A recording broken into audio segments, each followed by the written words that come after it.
to week 18 in the NFL, and I'm exhausted. I'll tell you in a second what I've been doing the last 2 days, but Jim McCormick, hi, how are you?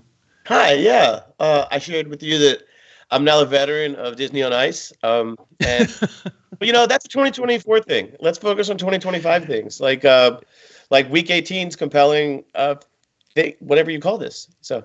Sure, why not? Happy New Year, because we're recording this on the night of January 1st. The folks who are with us live, I think we're going to have a few people in here, but mostly it's going to be people watching us afterwards on YouTube and then also listening on the podcast. So Happy New Year to all of you. And we are here to preview week 18 in the NFL. We're going to give selective attention to games that we care about and that we think are predictable, and everything else we might just kind of run past real quick. But we are sponsored by DraftKings. I appreciate how much support DraftKings gives us, and I'll tell you a little bit more about what they've got going on in just a little bit. What I've been doing, what has caused me to be a bit sleepy here, Jim, is that I have been putting together the supercut of the 2024 podcast, the 10 or 11 minute thing with songs and all the funny things that people said, including you on the show. I've been splicing it all together. It's taken me about 12 hours. I think I'm finally done. I mean, you saved it, I'm hoping. It's good, you know. But no, it's always impressive. I love being a part of it, but more importantly, it's crazy how much happens in a season. I forget things that I said. I'm just like, okay, I said that guy doesn't have a left leg. You also don't get to go on the show as much as you used to. No, I used to have you on. I used to be able to build up a rapport, which was nice. And I have a couple really weird. Usually, I'd insult the Colts. Usually, somehow. Well, they after last week deserve it in a huge way. One of my best bets that they did not only cover, they didn't win. But yeah, you are on this supercut, and you are talking about the July 4th gathering of the underscore family. That's okay, what's your towards the end.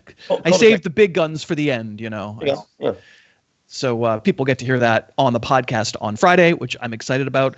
We got some people here. We got some people in the chat. Dry Erase Girl's here. She's well represented in the supercut. 2 songs from Dry Erase Girl. I broke my own rule because they were both so good, and because one of them was a co-song with someone else, so she'll be in it twice. Brad is here saying Happy New Year. Jaquan is here saying Happy New Year. Victor and Mattis Mardigan, who's on Blue Sky and so cool, and Kevin. The Colts deserve your bashing, Jim. It is said in the chat. And Destro Designs is here. So we're going to talk to you as we go along. And I just want to thank you for being here. If you're watching us afterwards on YouTube or listening on the podcast, thanks and Happy New Year to you. So, Jim, the way this is going to go is I'm going to spend time on the games in Week 18 that we think both teams will be trying, or at least there's playoff implications, and then the ones that have none, you're going to be allowed to make a pick if you want to, but I personally am going to stay completely away. I'm not going to play them myself, and I'm not going to make picks because I don't want to ruin my pristine record. I mean, last week I think I went 7-8, and my best bets were 0-2, but I'm still like 20 over 500. I had a good week, but what was your week? 11-5. Woo! Good week. One of my better weeks. Yeah. The best part is I look back and I have no idea why. So I don't know how to apply it forward, particularly because this is this weird. I don't know what this week is. Meaning, like last week, it felt like I was evaluating the NFL, and this week is like I'm evaluating, I don't know, news blurbs or Maction. A lot of Maction. Yeah. What's crazy about you doing well is that I remember us being on a lot of the same games where we were like, we didn't even understand the line and we thought the people in Vegas were crazy. And most of those games I lost. Yeah. And so therefore you did too. So you made your money elsewhere last week. That's a pretty good job. So let's do this. Let's preview Saturday's 2 games, both in the NFC North. The first one is going to be, oh my God, this is the biggest spread from this year, I believe. It is the Cleveland Browns visiting the Baltimore Ravens with the entire division to be won and the 3 seed to be locked up. Everybody thinks the Ravens are going to win, and the question is, can they cover 17.5? We're going to be continuing to do this show all the way through the Super Bowl. We'll do it once a week with live streams and make picks and talk about how we think it's going to go. And so I don't think I'm going to bother you too much here with a pungent analysis of Dorian Thompson-Robinson. Instead, what I want to know is, are the Baltimore Ravens the best team in the NFL? Yes, I think they are, actually. Just because they are. The offense is incredible, and what it came down to is, like, does their defense have a little bit more?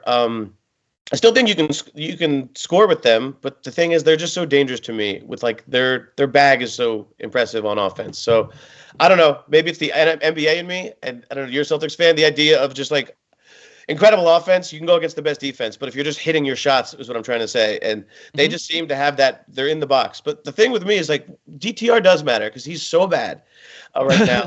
Like, it's 4 yards per attempt, like, 3 interceptions. So it's like, I'm not gonna lie, like, who's next? Like, is it like a Panera manager? Who's the next guy? Yeah. In Cleveland? Still, do they make a change? Does that matter? I guess the motivation too is this is the knowledge I got of reading an article about 12 minutes ago. Is there an MVP angle where, like, if Lamar's going off, do they keep feed into that? Like, they do have a pummel you feeling, but I don't know how to price that. Yeah. Right. So you did take the words out of my mouth where I was going to go eventually, but you bullied right past the whole question of whether the Ravens are the best team in the league, and I have more on that. The offense is unbelievable, but also hasn't been facing the greatest defenses. They've been facing good defenses, Steelers and Texans, not bad defenses, and they've took them behind the woodshed. Yeah. I wanted to ask you, what's been the difference on defense? Because it's an obvious change. Everybody's now pointing to numbers that have pointed out a trend that at some point there was a meeting and at some point they made a change and they moved a guy to safety and all that stuff. But, like, I think a lot of that is just announcer talk. It's the same people, isn't it? Yeah, it is the same people. It is the same people. I haven't watched enough Baltimore, like schematically what's changed. I do think one is that the line is getting home. Like, they're getting pressure, and they don't have names on the line is the thing. Like, they have, like, Mbuke or whatever. He's great, but, like, they don't really have ends that My thing is just that, like, they're getting home. And also the other thing is Roquan Smith was really, really hurt all year. And, like, him being back and like, I think it changes everything. It's a stepwise thing. Like, we don't talk about defenders the way we used to. He's not Ray Lewis, but, like, you know what I mean? You take a guy like that out. We haven't talked about it with Buffalo. You take Milano out. It just changes the composition of your defense. He's back in a way that I didn't know he would be this year. So. And also, you're just not a fan of Patrick Queen, and he's gone, and he's a Devin White to him. Yeah.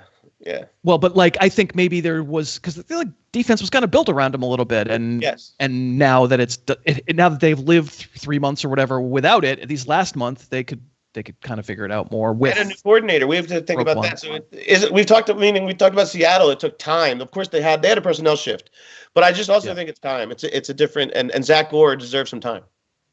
All right, so it's Baltimore minus 17.5. Yeah, I'm giving them. I don't care. I just can't. I don't want to live on that other side of the world. Yeah, I will too. I just hope it's a blowout, and please bet $2 on this game. Like, just don't. I would just bet, like, Lamar weird parlay stuff. So yeah. Yeah, you took the words out of my mouth about the reason this could be 80 points is MVP stuff. Right. That is certainly one possibility. Yeah, and, like, like some really goofy stuff, like Derrick Henry's going to throw a touchdown to Lamar Jackson or something awful. Right. So. Right. All right. So then the nightcap will mean something to both teams no matter what, and it's the Bengals visiting the Steelers. For the Bengals, they get to play first among the 3 teams that have a chance at the 7 seed in the AFC. They come in third, though. If they win, they need losses from both Denver and Miami. Whereas Pittsburgh will be motivated because, first of all, if Baltimore loses, Pittsburgh can still win their division. And then if Baltimore wins, which I think we expect, there's still a question of the 5 seed. Is it the 5 seed? Or the it's the 3 or the 5. Is what it's 3, 5, or 7 right there. So yeah. I think it's 3, 5, or 6, maybe. Yeah, for 6. Okay.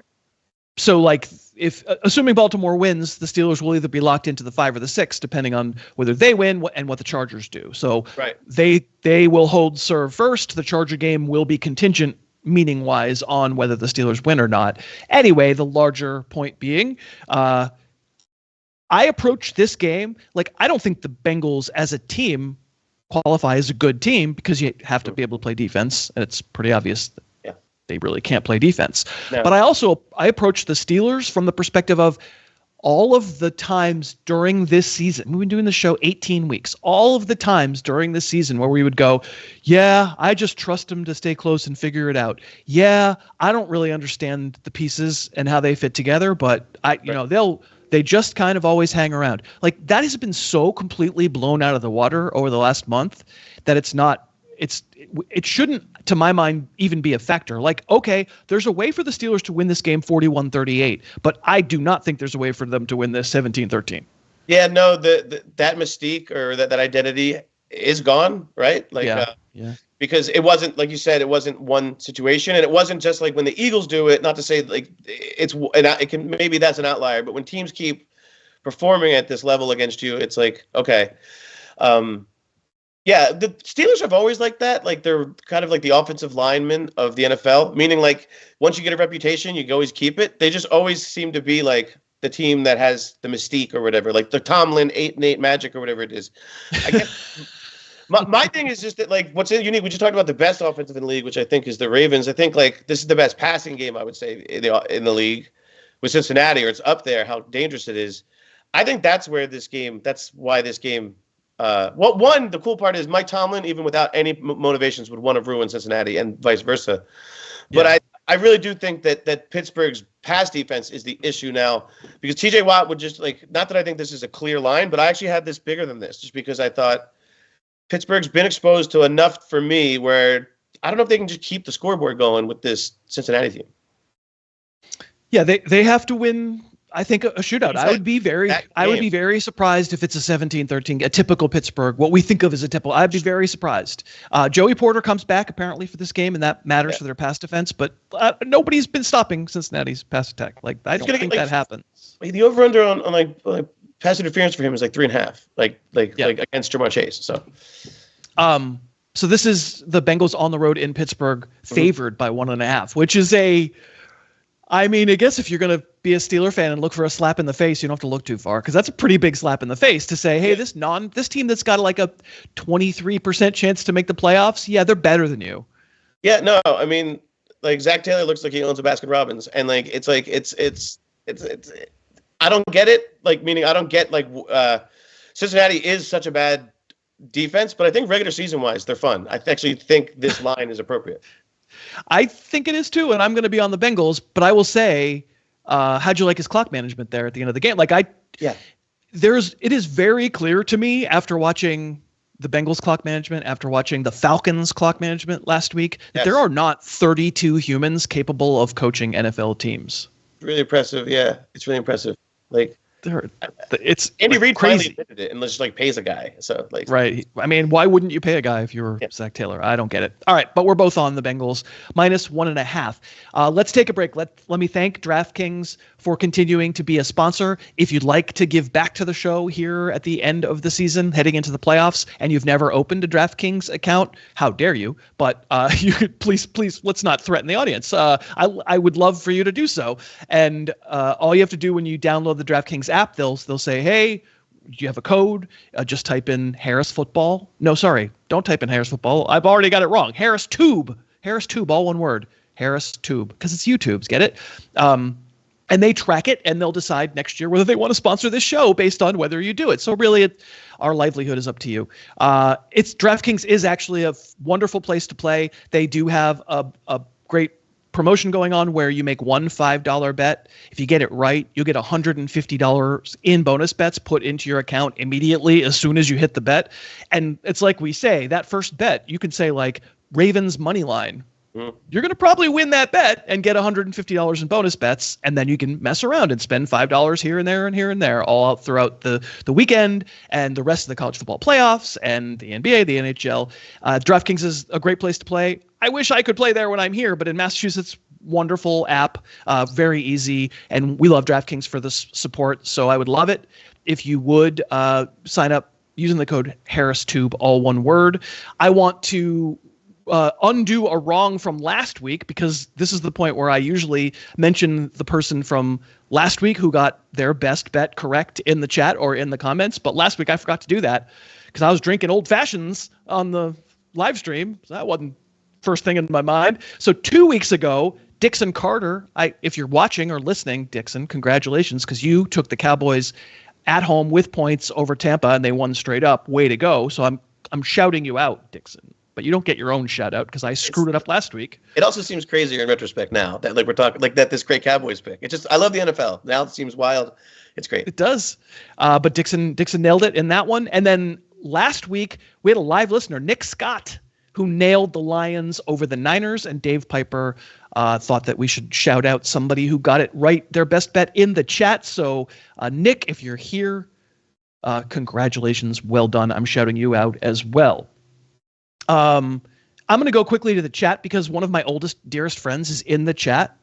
He's in large, and he's in La Liga Lebowski. So everybody who sees Bill Childs there in the chat, do me a favor and worship him and call him amazing, because he's been in these crazy leagues you hear about all the time for so long. And he was in the finals of large this year and squeaked a loss. And who'd he lose to, Jim? Rhett Miller, and he was very gracious. 2 out of 3 titles now, Rhett. Just your average rock star winning titles. So it's funny, like often when like I won La Liga Lebowski, and I've won 4 in a row, I've won 5 out of 6. You might call me like, oh, that guy's a rock star. Yeah, Rhett Miller is actually a rock star. This is not a metaphor. No, he really. I've seen him play. It's captivating. Yeah. Yeah. All right. Well, anyway, hi, Bill.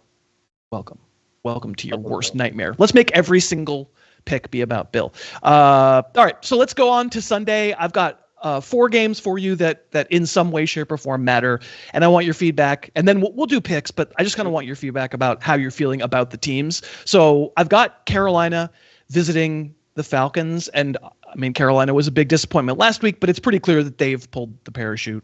Yeah. We didn't know they weren't going to play Chuba Hubbard, and he's not hurt. He's not hurt. Come on. We all know he's not hurt. This is them pulling the plug. So I don't care too much about this game. But I do care about the Falcons because Michael Penix got a national TV game. He certainly didn't, spit up on himself. He was good in that game, didn't you think? Yeah, and he gives his guys chances that I don't think at that point Cousins was giving his guys. He's just willing to put the ball on them. So. And I think you might have said it last week, or we both agreed that there's just mobility there that I don't think anybody thinks Michael Penix is going to be some kind of fantasy star because of his running, but he's certainly got snap. Yeah, right. Boom, you nailed it. I don't need to repeat you. That's exactly right. However, that was a gag job there at the end for the Falcons. And it just seemed like they had they just showed up and in the middle of a movie. What's my line? It was because you're in the NFL. Right now, there's a game on TV. It was strange because they had gotten there oddly by having a pretty nice kind of great comeback. Yeah, exactly. Yeah. So. And their defense I know that wasn't the greatest example of it, but I think what has woken up in some sense has been their defense, recently. But that's not a good example. Who is it? Caden Ellis? Is that his name? Yeah. 2 S's on the Ellis? Yeah. Who the hell is that guy? He's awesome. I actually think he was on the Eagles at some point, which I don't want to say. I'm not sure. He's had a really great year. I mean, he's been great. I mean, rushing the passer and stopping the run and kind of a middle linebacker guy. I don't know. Who the hell are you? All right. So the Falcons were disappointing last week. They lost control of their playoff destiny. They now need to rely on Spencer Rattler or somebody in New Orleans to beat the Buccaneers, which I don't expect to happen. But the Falcons will certainly try to take care of business because Tampa will be playing at the same time as them. The Falcons are favored by 8.5. What do you think? Yeah. Like I said, this thing where Carolina feels feisty is over. It just is. They were feisty for a while. I saw some of it up close with the Eagles game. They legitimately were playing pretty well. I mean, the Eagles were in a funk, but they had some sort of NFL feel to them. That's over. And they were feisty 2 weeks ago. They won in overtime. Come on, man. And then I did this with the Giants, and then watching that Giants game, I was like, see, that's the problem. Right when you think you're the public, you're done. When you're like, there's no line big enough for the Giants. Well, there was. But there's no line big enough for the Panthers. So Falcons. Just doing it.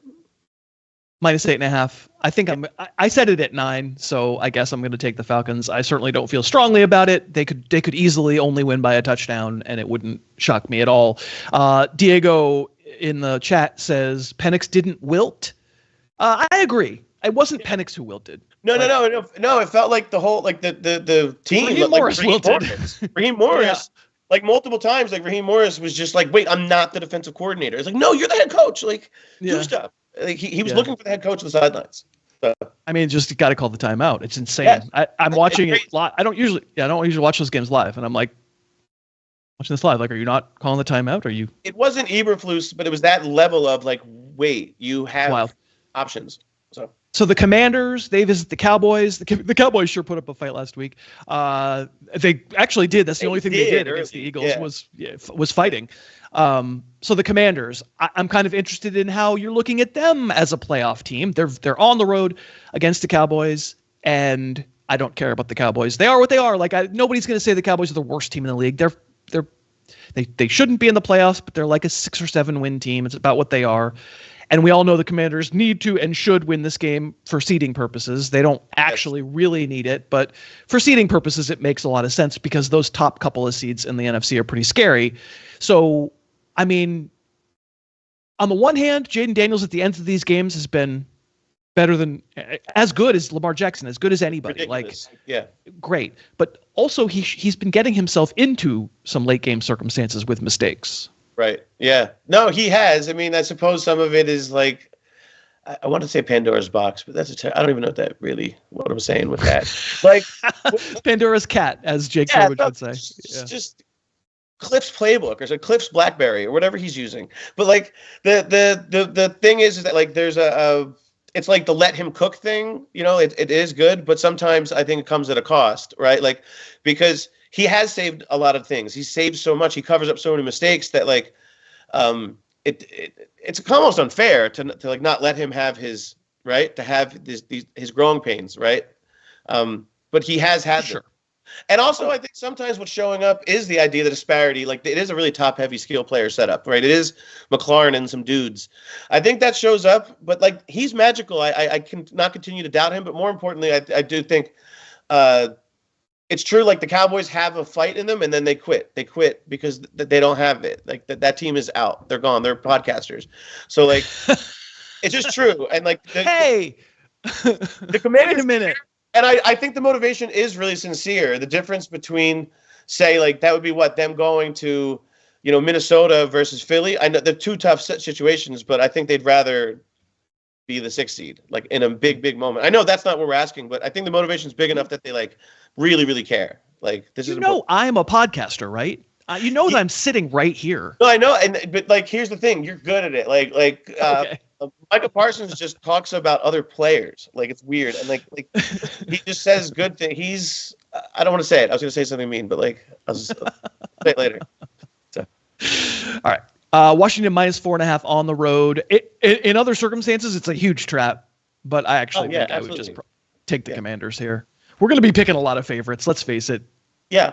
Well, I think motivation does matter. Like I really, honestly, the Cabo thing or the joking, it's not really that much of a joke like with an NFL team because half those guys are gone. They're just like, I'm getting a flight in 2 hours. Like they're out. Cancun on 3. Yes. Cancun on 3. All right. You know what? Let's say hi to the chat. We're probably about halfway through the games we care about. What's going on, chat? I saw Ty was bragging about his fantasy championship. That's pretty cool. Well done. Ty's a good name. Ty's a good name. Ty Webb is a good name. Exactly. I think Ty Webb Caddyshack? No. Yeah. I think that's Caddyshack. Well done. Everybody seems to be consoling Bill, who I'm not sure if Bill's still here, but I mean, let's rag on him, obviously, please. Yeah. He'll listen to it afterwards, probably. I would think. I mean, he can listen to Rhett's albums. You know what I mean? Like who here? Ty says thank you very little, which I believe that we've confirmed that it is a movie that's older than all of our adulthoods. Dry Erase Girl says that she won a tidy $120 in her money league. Pretty good. Nice. Sweet. Bill Childs is still here. Mo Hall says excited to win money betting on Ohio State. As we record, Ohio State has exacted vengeance, let's say. Yeah. I know they were coming back, but last I checked, it was still a lot to a little. So. Yeah. Bush is here, and Bush says, lost in the final of my Dynasty League. Those are tough. Dynasty ones are tough. Hopefully you didn't throw everything at the wall like I did last year in large, but we'll see. Couldn't be me. obviously couldn't be me. You wouldn't know that like. I don't know what that's like. Anthony doesn't do a little brag. Won his home league redraft on that Gibbs touchdown run. Won by 2.2 points. His mob name would be Tony Braggs. So Vander, I won 3 championships. All of them had Burrow and Jacobs. Thank you, Harris. Yeah, it's good. It's a good Philly league. Yeah, we got Barrow. Yeah, we got Barrow. Dry Race Girl is imploring you to be on Blue Sky, which you are on Blue Sky. I'm going to blow your cover. I have to use it because every once in a while I'll mention, like, I want to tweet something funny, and then I'm like, I don't even go on that site. So it's like, yeah. And then I'm like, both. It just dies. Like the idea just dies. I'm just like I don't know. It's usually something making fun of an NFL player or something. So the thing is that your username is not your name. So I don't. No, I should update it. It's like it's a 1980s Sixers guard. I should change it. Yeah. So anyway, he is on there. Viola. He is definitely on there. Anthony says, what the heck happened to Cooper Kupp and Scary Terry, man? Had both and lost my finals by 5. The McLaurin thing, I think, is just bad luck. He had an end zone target. Like, it just didn't work out as bad luck. The Cooper Kupp thing, though, like, that's been coming. Who knows who else you had to use, but I wasn't ranking him real high, that's for sure, among receivers. No, it's pretty obvious who's the guy there, so. Yeah, and not only that, but I mean, it feels like Kupp's really, he must still be hurt. Yeah. That ankle, I mean, again, I've read a lot about him because it's not good. That ankle's not good. So yeah, I'm sure it's not. All right. Well, we thank you all of you here live, and if you're all not kissing Bill's feet virtually, then please do it, because my God, founding member of La Liga Lebowski. This is royalty. This is royalty right here. Let's ask this question that Victor asked, but I presume it's for you. Maybe for me too, but Jim, R.I.P. Saquon Barkley chasing Eric Dickerson's record. Do you care? No, not really, because I just think it's not like it's a sport where it requires all these other people to play too, and then like it's strange. You're pot committed. You're going to go to the third quarter to get it? It's just there's too much risk, I think, involved in it, and they have nothing to play this bye week. So I would go for it. I would go for it. But I'm a fan. I think I probably would let him play. It's so storybook, and it's against the Giants. You can pull the plug in the second half and just say that there's your chance, and if you didn't get it, you didn't get it. So. But by the same token, if anything ever happened to him, they wouldn't win in the playoffs, and it would just be such a mess that I'm not mad about it. But it would be really cool. Proxy, I think, like I said, it's about the offensive line. They're all healthy. Yeah. Like Landon Dickerson, blows a wheel every 30 minutes. So I think their idea is just sit rest down. Them all. Yeah, rest them all. All right. So a couple other early games to talk about that means something to one of the teams. We've got Bears-Packers, and the Packers have to contend with the Commanders for seeding, and all the bad things that we've said about the Bears have come true, and like I almost don't think there's any need to scoop crap on them anymore. So I wanted to ask you, coming out of the Viking game, if that game had stopped after 3.5 quarters, we would have very different things to say about the Packers, about them laying down and being dogs. And instead, they mount a pretty serious comeback and have a chance at the end to make a stop, and then they wind up scoring and don't get an onside kick. And I guess that makes us like them a little more. I have to say, I feel like for the first time when I think about that team, I think, they're just a little too young. Yeah, no, that's interesting. They felt scarier and kind of like vaguer, I guess, earlier, meaning in like that they had these different ways they were beating you. And also like maybe some of the wins that not to say that's the strength of schedule thing, but like when Houston came into town or when they rolled to Miami and they beat up this Niners team, in retrospect, that doesn't seem as impressive. And they've just been right there with these other games where they should have beat, for example, Detroit the one time, and both games with Minnesota went this way where they really weren't in their class for 3 quarters. I think the other thing too is just that like they weren't prepared. I think the young thing, but like they got out coached pretty badly. I suppose in the sense that like last time, Flores doesn't do any man, and then this time it's all man. And I just didn't think they had a solution till the end. Like you said, they didn't adjust at all to what that was thrown at them. So I think they're young in a couple ways. Not that LaFleur is young, but they're young in how their team's adapting. So, yeah. And like, if you think about how that defense has evolved, their best players are starting to be the youngest players. Right. It's true. Yeah. Yeah. It used to be so the offense is young. Yeah. Right. It's the Kenny Clark thing. Yeah. And I think the shuffle on offense was good. Like Jaden Reed's good, but I still think there's not a pecking order, it feels like. And I don't know if you need that. But it's also Jordan Love's like, he's the two outcomes baseball player, two kind of guy. Like it's like home run or strikeout. And they're just not aggressive offensively until they have to be. But I just think it's all about being young. I just think that's my overall impression. It's just like maybe a year away, but maybe not. Then the aforementioned Buccaneers are home against the Saints, and let's face it. I mean, we can rag on Baker Mayfield because he's very raggable, but it's a great season for what he is. It's a great season, and there's almost no way they blow this game, right? Shoo, they're so weird. Yeah, I mean, no, there's no way they blow this game. Particularly just like the Saints are just so funny. But also, wait, real quick, I'm going to give the points with the Packers just because I know we're not done the game, but I'm going to. Oh, sorry. Yeah, no. Yeah, I'm also giving them. I'm giving them -9. Yeah. So with this game, it's just so strange because you talked about the Dallas game, meaning that feels like a year ago that Dallas like kind of took them to work. So 2 weeks ago. I think the highs are high enough, and I believe in them. There's too many of them. Like there's too many of these Baker moments for me to laugh at them. Like he's not a State Farm commercial anymore. He's pretty good at football. But is that good or bad? He made a lot of money in those commercials. Yeah, no, yeah. Well, he's allowed to live in the stadium again, is the point. But he doesn't have to. Also, the thing with them is, I don't think they have. These teams do. Also, if we don't think about this rivalries in the NFC South, because they're kind of this like, I don't know, they're just a bunch of kids running into each other. But these teams hate each other, and I know this seems silly. I think they just like try to destroy them. Honestly, I think the Bucs just go like full. They have a boat there. I think their boat's gonna be full of vodka. So, the thing, like, I never would have said the Giants would have had any motivation to beat the Colts last week. Like, I thought that would have been crazy to assert that. Why would you mess up the number 1 overall draft pick? Why, like I never. So, anything can happen, but I don't. Yeah, I think that was the coach, but yeah. So, well. You love that coach. No, I think Dable. No, I think Dable. Like, there's a weird thing going on there where I think Dable thinks he might be out, and he was like, "Bang, gotcha." Like, I don't know. I mean, that's fine, but I thought you meant Shane Steichen, who you love. I don't know who that is anymore. So you do not love him anymore. All right, so it's Buccaneers -13.5. What do you got? Yeah. I had it at -14. So there you go. Boom.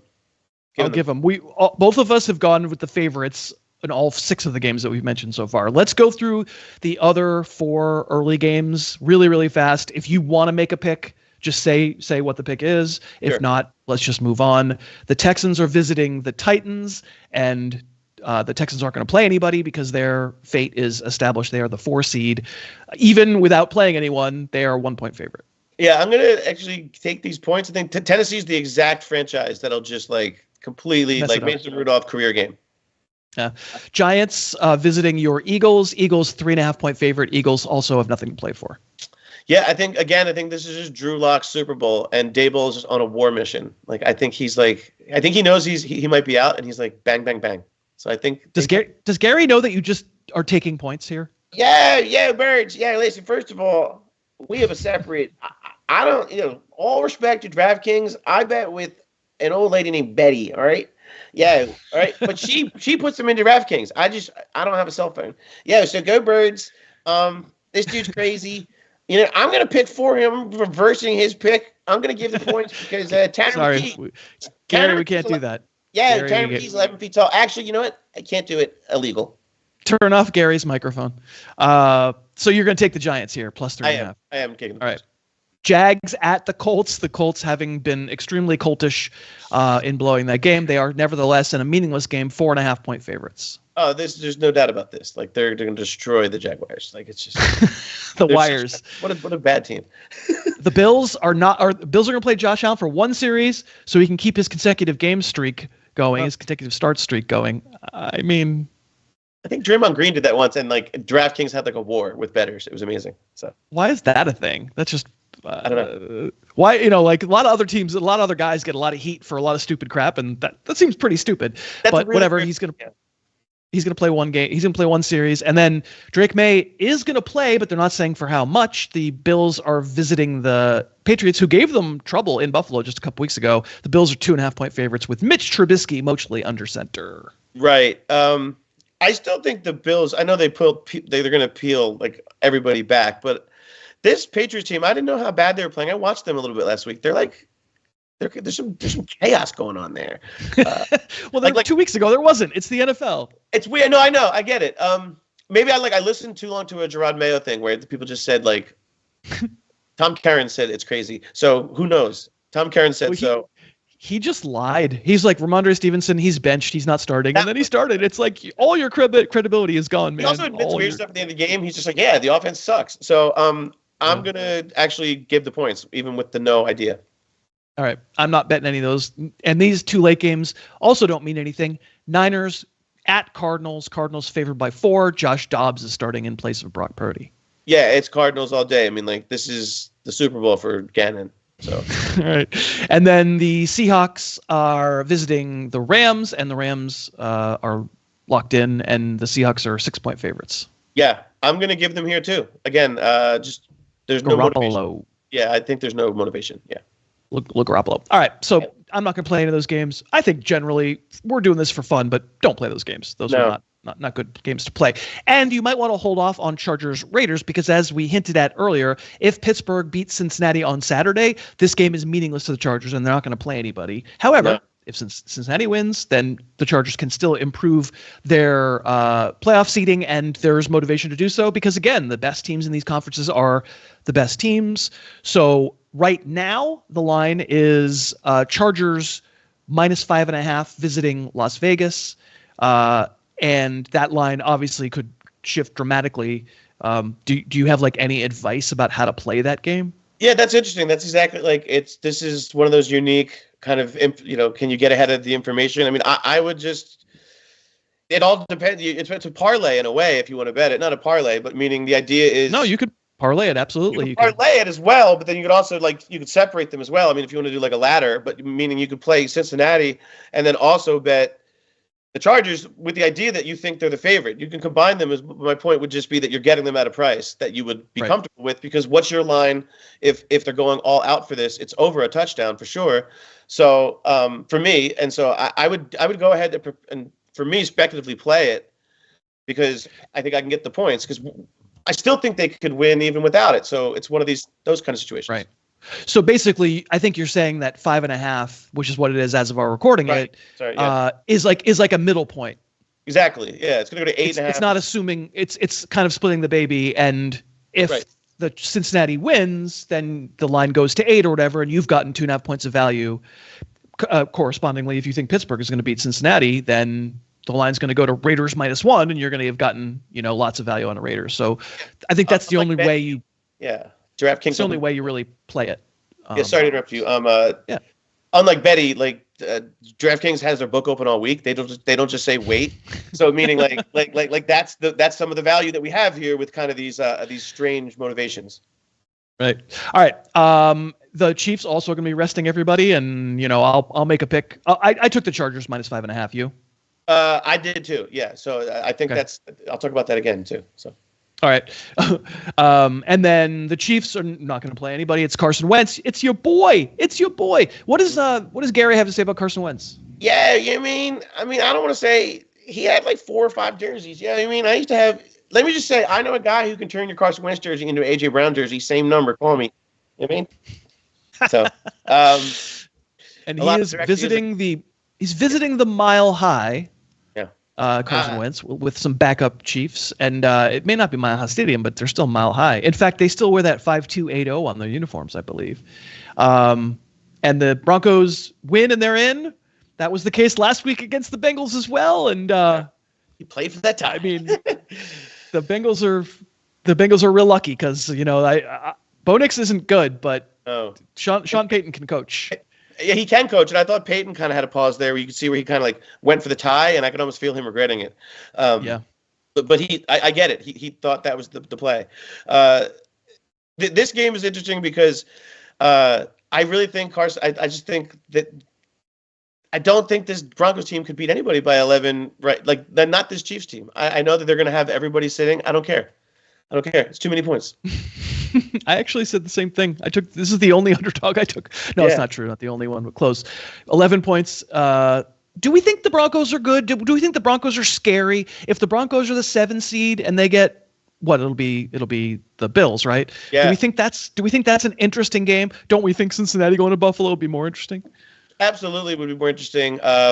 They're not interesting. I think I said it earlier in the season, but like there's such a regular season team. They have this one formula where they have to keep it's not too dissimilar, except that there's some growth to it. But it feels like last year's team that overachieved post 70-point game, meaning they got a lot out of Russell, right? Like Russell Wilson. I think they're doing the same kind of thing. It's a cocoon of safety for him, but it's kind of fake. Like, I don't buy it. That said, Spags is he doesn't sit out, and I think it's just too much for a baby Knicks. Plus, can I also mention maybe there's reverse motivation here? I'm not going to do a double reverse Jimmy Jam here, but but like you can see a world where Kansas City says, "Hey, I don't really want Cincinnati to go to Buffalo and then have to play them in the second round." Yeah, that's interesting too. Yeah, so but I don't care. Yeah, I'm still going Kansas City plus 11 here, and then. We just needed to get the Dolphins are playing at the same time. They're a late game, and they're in it. If Kansas City finds a way to beat Denver, then Miami goes on the road, beats the Jets. Then they are the 7 seed, which that just would seem the worst possible outcome for everybody but Dolphin fans because they're not very good right now. But we needed to just spend a moment on the chef's kiss of Aaron Rodgers' worst game of his career last weweek. Yeah. Also, like him, like already like preemptively threatening Woody Johnson, and like just like I need like Ben Stiller. His next project needs to be about just Woody Johnson and Aaron Rodgers, just like conversations between them. Do we remember when this guy seemed relatively normal? And emphasis on seemed, but like he understood at least. Maybe he was this crazy underneath it. He had all these creepy crawly worms and scorpions and stuff under his skin, but he just did a better job of managing them. But like. Yeah. He seemed in Green Bay like a normal human being and like hosted Jeopardy and was like really good at it and empathetic and fun and smart. And man, this dude is around the damn bend. He was like his oddness was an asset and it quickly went to a liability. So crazy. So how are the Dolphins only a 1.5 favorite over him in the Meadowlands? Yeah, this speaks to, I don't know what it speaks to really because I can't price this, but I feel like Aaron Rodgers wants to create as much chaos as possible, and that includes like somehow winning this game. So, I mean, I think it's probably not Tua. They seem to be preparing us for another Tyler Huntley game, and I'm sure that has something to do with it. But like, he played okay, yeah. I mean, it was against Cleveland. Sorry, Dave, but Sure. I will say, like, who's saying 1, 2, 3 Cancun more than the Jets? I mean, yeah. They're also like 1, 2, 3. Like, do not give. Like, don't do the pyramid scheme that Aaron Rodgers just set up. Like, don't do it. Don't go to the meeting. So. Yeah, like Garrett Wilson is he wants to spend exactly 60 more minutes with Aaron Rodgers the rest of his life. No more. He just learned what a Vision Quest was. He was like, no. Let's delete. All right, so I'm taking Miami minus 1.5. You? I'm full Jets. Like, seriously. So. Wow. Yeah. Double reverse Jimmy Jam. It's chaos. It's chaos. Chaos. All right, and then the Sunday night game. It's the best game of the week. It will determine the number 1 seed in the NFC. It's the Vikings. They're visiting the Lions. I don't want to talk about the handicapping part of this at first. I just want to talk about the football side of it. Sure. Every logical bone in my body says that Minnesota is a better team than Detroit. Yeah, and I'll tell you why. Sure. And you can tell me if you agree. Because one team has a defense, and the other one. I mean, they're very, very banged up. Yeah, that's and I think they've maybe got some overrated players who aren't hurt. I keep seeing Brian Branch's second mouthpiece pop out of his helmet, Right. Think that might be an issue. And yet it's still Sam Darnold. And I'm on Blue Sky and Twitter with Pat Doherty, and we're constantly saying, Sam Darnold's going 1-out in the playoffs, isn't he? Because you just have that feeling like, it could go bad fast because you've seen it so many times with him. But anyway, my thesis going into this game is that Minnesota should be better than Detroit because they have a defense and Detroit doesn't. What do you think about that thesis?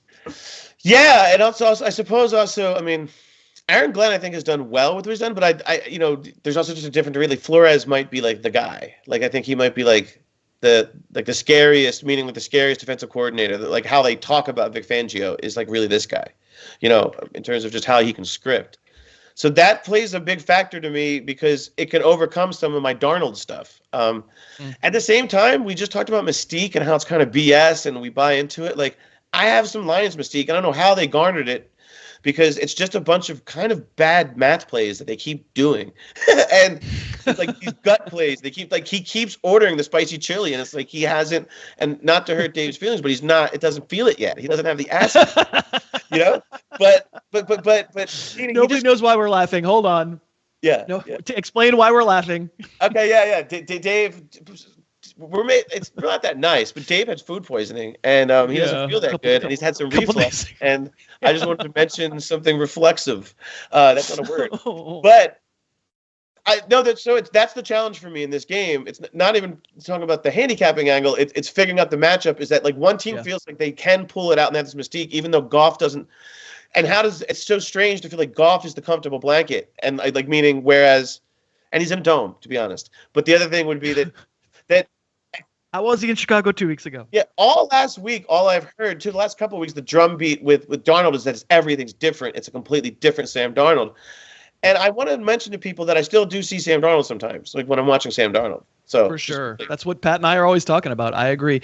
I mean, the question is, everybody knows, every Lions fan, I see Jim in the chat, different Jim in the chat saying, go Lions. Like every Lions fan knows. Dave lives in Michigan. He knows. Like everybody knows they can win the Super Bowl because they can score 50 points every week. That's what it is. When they're rolling, it's very Ravens-esque. Like they don't have Lamar, but it's very Ravens-esque where you pick your poison, they're clicking, and Gibbs, like, I don't know how many backs you'd want over him right now. And so it's just, they have stuff. They're layered, and that's why you mentioned Branch. But like, it is true. What they're supposed to have is this like is Hutch, but like he's not there, and it does change everything. But this game's also they've lost a bunch of guys. It's not just him. No. They don't.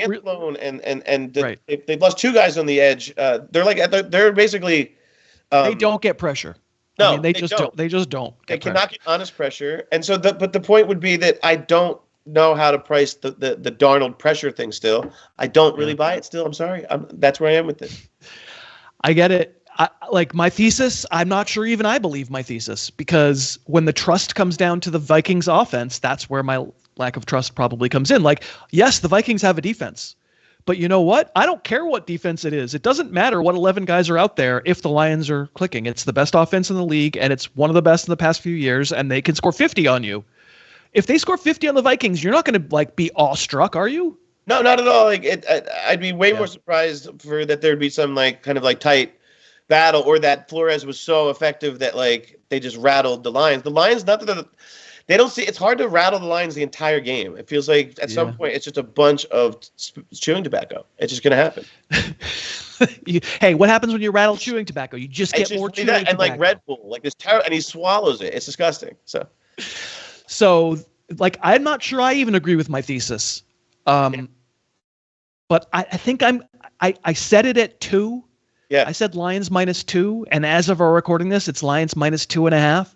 So I certainly don't have a strong feeling about it, but I guess I'm gonna go Minnesota +2.5, but like it's a half point off from what I thought it should be. I mean, this feels, people say that, but this like is a playoff game effectively, like for what it gets you. For sure. It buys you a day off.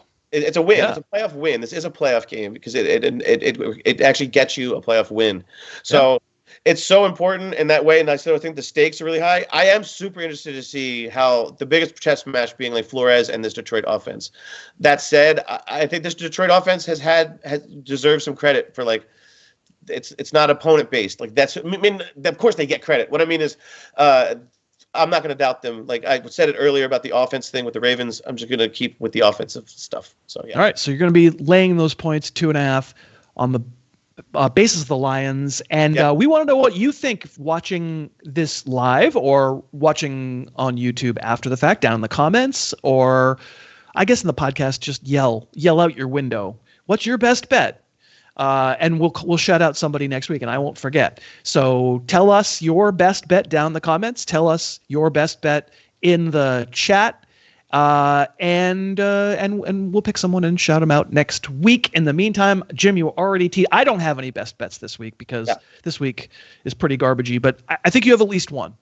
Well, yeah, Chargers, because this could look so bad so soon, but I'm doing it. Chargers, here's my combo. Bengals, Chargers are both my best bets. I like both of them separately. I'm going to do something weird with it with DraftKings. We can talk about that later.